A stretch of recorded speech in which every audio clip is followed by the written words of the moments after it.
तो हेलो दोस्तों, तो कैसे हैं आप लोग का स्वागत है बोर्ड पॉइंट में। किसमें? तो बोर्ड पॉइंट में। तो हम लोग का चल रहा था क्या, तो फिजिक्स प्रकाश का परिवर्तन, जिसमें हम लोग ने 3 लेक्चर पहले से देख लिए हैं।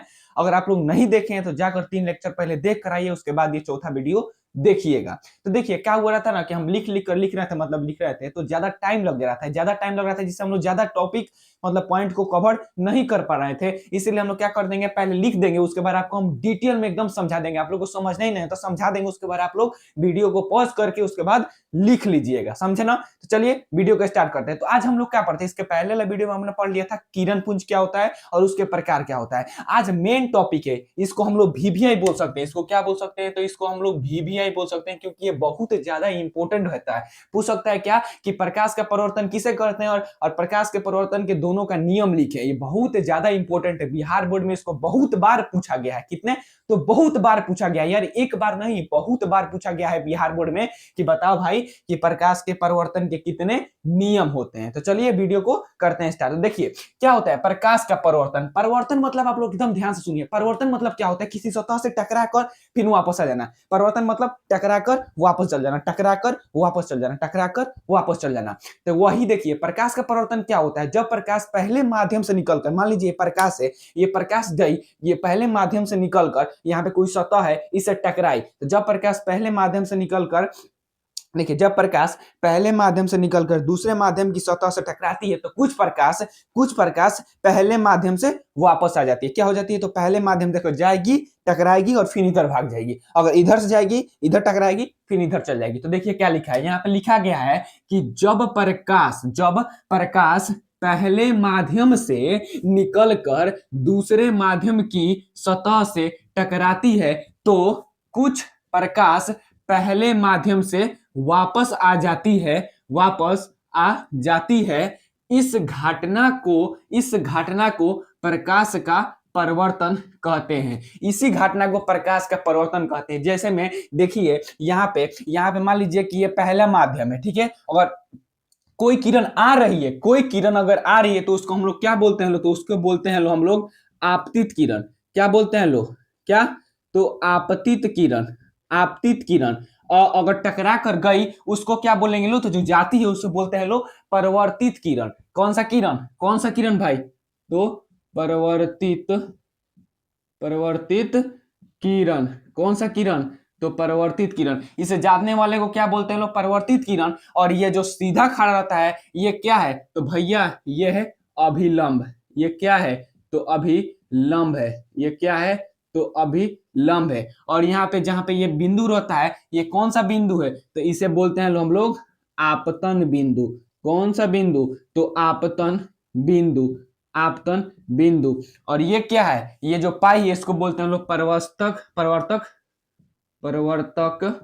पृष्ठ। क्या बोलते हैं लोग, तो परिवर्तक पृष्ठ। ठीक है, इतना हो गया। मतलब पहले की जब प्रकाश पहले माध्यम से निकलकर दूसरे माध्यम की सतह से टकराती है तो कुछ प्रकाश पहले माध्यम से वापस आ जाती है। इसी को हम लोग बोलते हैं लोग प्रकाश का परिवर्तन। अब आइए देखते हैं कि प्रकाश के परिवर्तन के कितने नियम होते हैं। ये बहुत बार पूछा गया है। ये भी क्या है, तो ये भी क्वेश्चन क्या है, तो वीवीआई है। ये बहुत बार बिहार बोर्ड पूछ सकता है 2 नंबर के क्वेश्चन में कि बताइए प्रकाश के परिवर्तन के कितने नियम होते हैं। तो प्रकाश के, तो देखिए प्रकाश के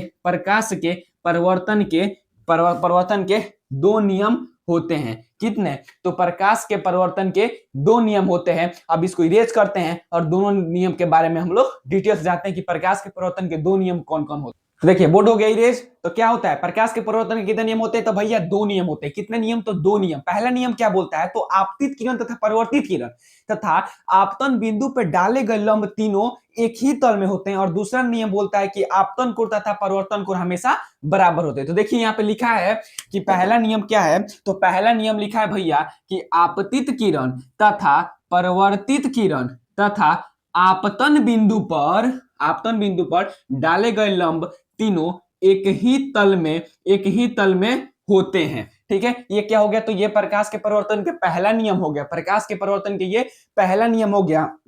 और दूसरा नियम क्या बोलता है, तो दूसरा नियम यह बोल रहा है कि आपतन कोण तथा परिवर्तन कोण बराबर होता है। क्या होता है, बराबर होता है। यानी कोण आई बराबर कोण आर। ठीक है, कोण आई बराबर कोण आर। आप शॉर्टकट में बोल सकते हैं कोण आई बराबर कोण आर, ठीक है, ये हो गया। अब देखिए मेन टॉपिक आ रहा है यहाँ पे दर्पण।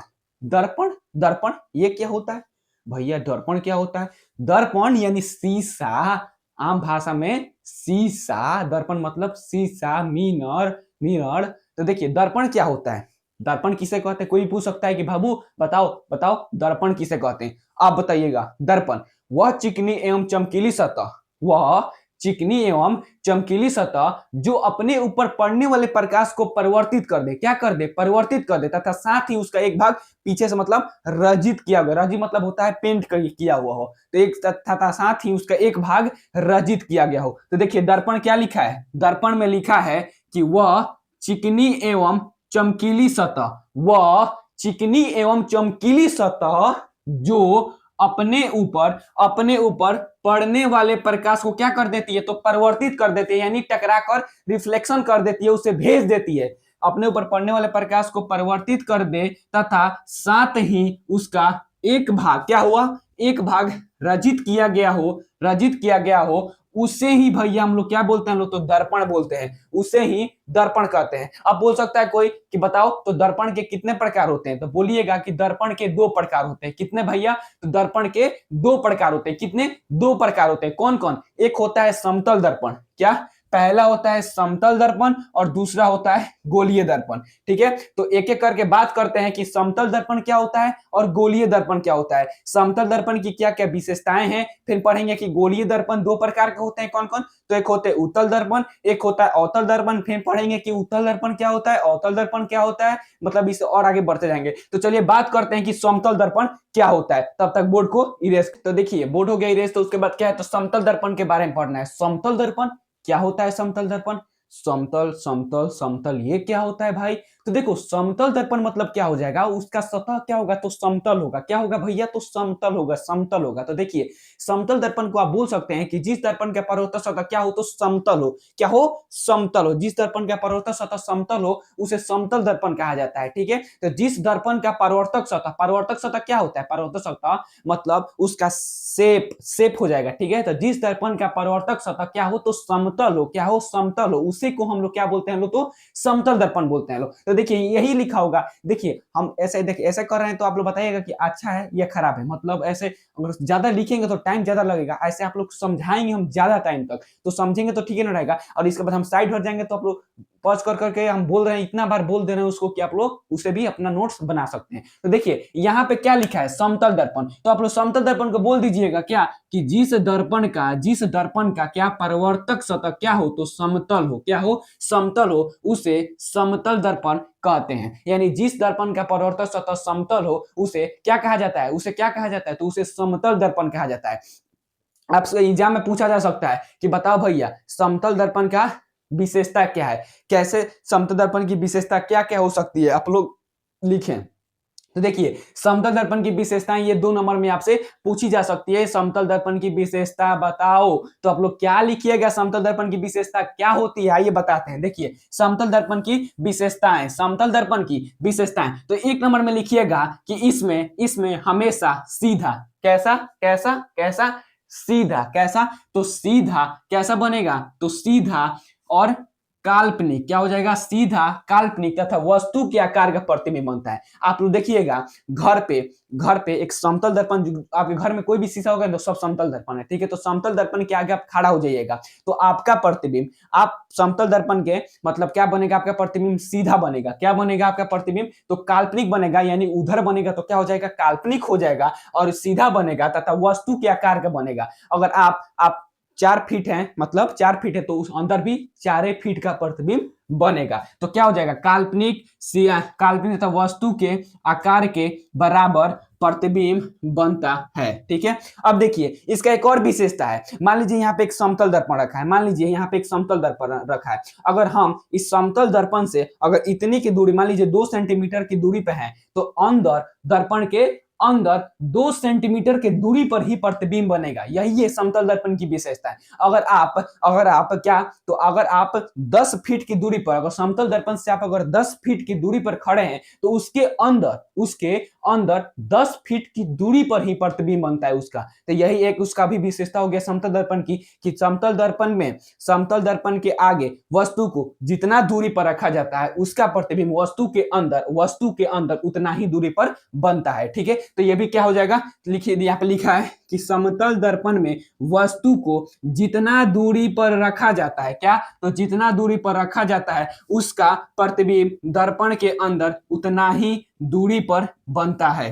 ठीक है, ये भी हो गया। और ये पे समतल दर्पण की फोकस दूरी क्या होती है, तो अनंत होती है। ये भी उसकी क्या हो जाएगी, तो विशेषता हो जाएगी, क्या, कि समतल दर्पण की फोकस दूरी अनंत होती है। क्या होती है भैया, तो अनंत होती है। क्या होती है, अनंत होती है। तो वहीं यहाँ पे लिखा गया है कि समतल दर्पण की फोकस दूरी अनंत अनंत होती है। ठीक है, तो देखिए ऐसे हम बनाए, देखिए इतना कम समय में आप लोग को हम लोग इतना पॉइंट को कवर कर दिया, आप लोग को पूरा समझा समझा कर। तो देखिए आप कमेंट में ये बताइएगा, क्या मैं हम लिख लिख कर जैसे कर रहे थे वो अच्छा है, या ऐसे लिख दे रहे हैं पहले उसके बाद आप लोग को वीडियो में समझा रहे हैं बार बार, ये अच्छा है या वैसे अच्छा था। आप लोग कमेंट करके बताइए, जैसे आप लोगों का कमेंट रहेगा वैसा ही हम पढ़ाएंगे। हमको तो ये वाला अंदाज सही लगा क्योंकि इसमें कम समय में ज्यादा पॉइंट कवर हो रहा है। ठीक है, तो मिलते हैं अगले वीडियो में। आप लोग कमेंट करके बता दीजिएगा कि कैसा वीडियो अच्छा लग रहा है।